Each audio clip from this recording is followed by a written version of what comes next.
सभी छात्र छात्राओं के लिए नमस्कार। कैसे हैं बच्चों? मैं आशा करता हूं आप ठीक ही होंगे।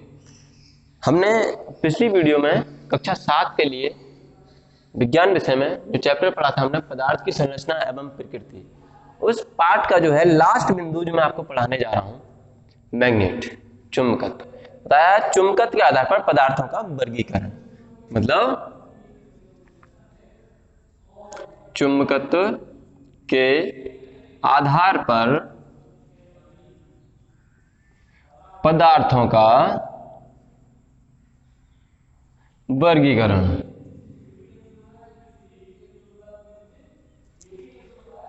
यहां जो शब्द लिखे हुए हैं, चुंबकत्व के आधार पर पदार्थों का वर्गीकरण, ये पदार्थ के बारे में मैं आपको बता चुका हूं। आधार बेस होता है जिसके अनुसार हम काम कर रहे हैं, और चुंबकत्व जिसकी हम बात करेंगे। पहले बात करेंगे हम वर्गीकरण की। वर्गीकरण क्या होता है? देखो, वर्गीकरण होता है किसी चीज को बांटना, कितने भागों में हम उसको बांट दे रहे हैं। अब यहाँ चुंबकत्व के आधार पर हम पदार्थों को बांटेंगे। अब पहले बात करेंगे चुंबकत्व की। चुंबकत्व क्या है? मैग्नेट क्या चीज है? आपने कई बार देखो, चुंबक जो है उससे बच्चे जो है बहुत सारे खेल खेलते हैं।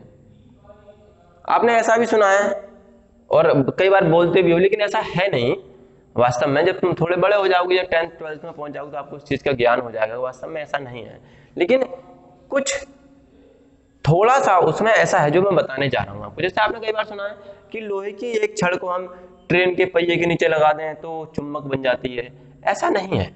देखो बेटे, जब हम किसी चीज को लगातार आपस में उसमें रगड़ते रहते हैं तो उसमें मतलब रगड़ने से उसमें घर्षण उत्पन्न हो जाता है। ऐसा आपने सर्दियों में देखा है कि आप सर्दियों में क्या करते हो, बहुत सर्दी लगती है तो ये करते रहते, ये करते रहते, तो आपके हाथों में जो है क्या है, बहुत ज्यादा मतलब गर्माहट सी पैदा हो जाती है। जब दोनों हाथों में आप घर्षण करते हो, घर्षण करने से दोनों को ऐसे रगड़ते हो तो उसमें घर्षण उत्पन्न हो जाता है।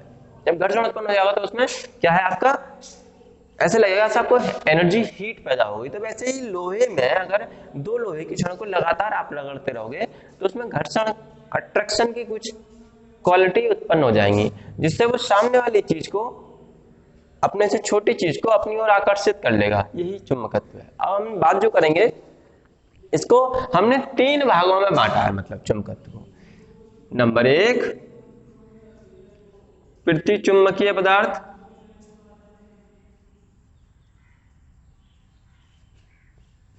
नंबर 2 अनुचुंबकीय पदार्थ,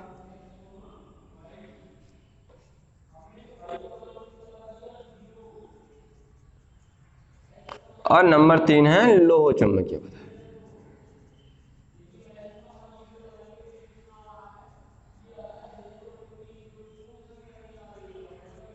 अब जो चुंबक जो होती है वो इस तरीके की होती है।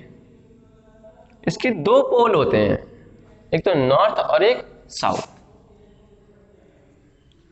अब आपने देखा है कि चुंबक, देखो पोल की जो बात कर रहे हैं हम, ध्रुव की जो बात कर रहे हैं, ध्रुव पर चुंबक की जो क्षमता होती है, पावर होती है, ट्रैक्शन की जो क्वालिटी होती है वो ज्यादा होती है बीच के एरिया की अपेक्षा।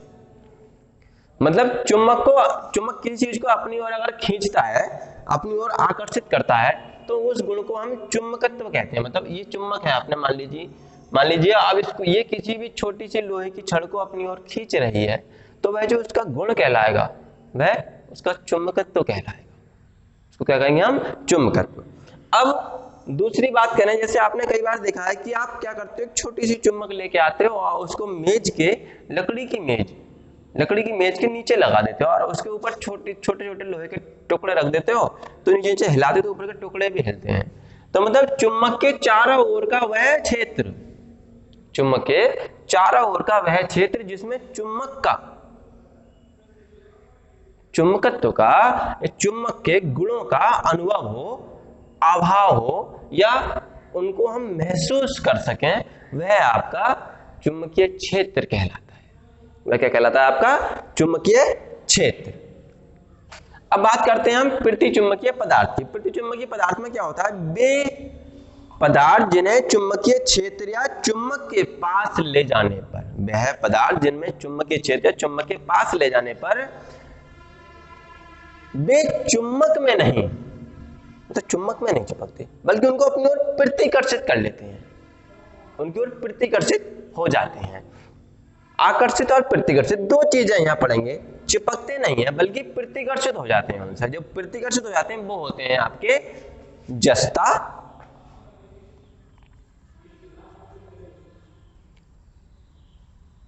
तावा,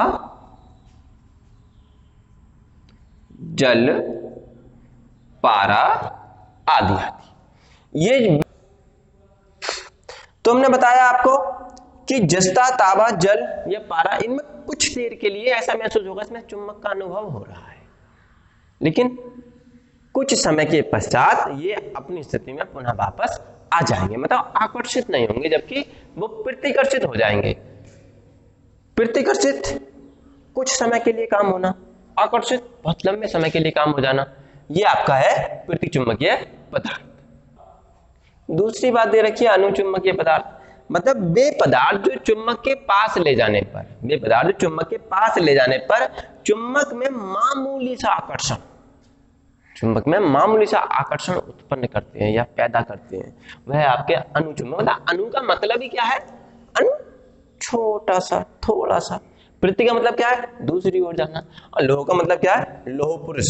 लोह पुरुष आपने सुना होगा, सरदार वल्लभ भाई पटेल को हम कहते हैं लोह पुरुष। मतलब उन्होंने बहुत सारा लोहा उठाया था, बहुत सारे काम किए थे हमारे देश को आजाद करने के लिए।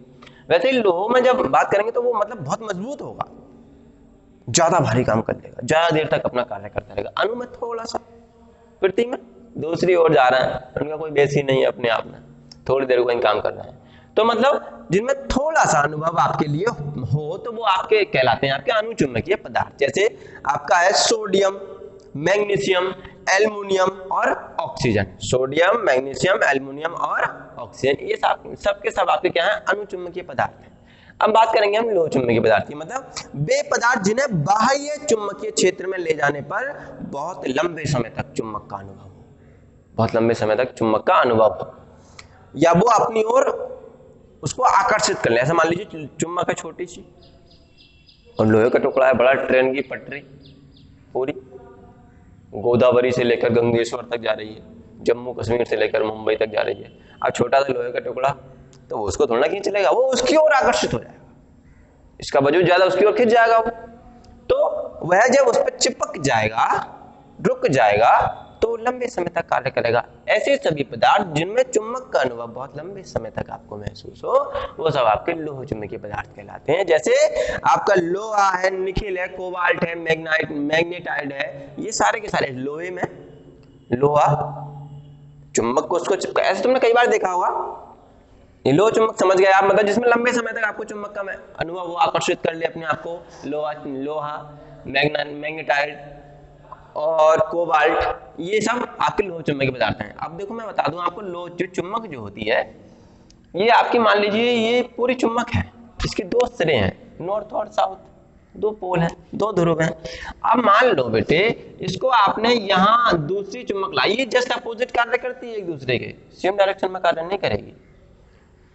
दूसरी चुंबक ऐसी एक और लिया है और उसके बराबर में रख दिया आपने, तो आपने देखा होगा ऐसे यूं इसको शिफ्ट करोगे तो क्या ये चिपकती है? नहीं, जबरदस्ती चिपकाओगे तो उसकी जो रेज है उसमें से जो निकल रही है, उसमें से जो बल रेखाएं निकल रही हैं, चुंबकीय बल रेखाएं, वो उसको अपनी ओर आकर्षित नहीं करती हैं, उसको प्रतिकर्षित करती हैं, भगाती हैं, क्योंकि वो जस्ट अपोजिट डायरेक्शन में कार्य कर रही है।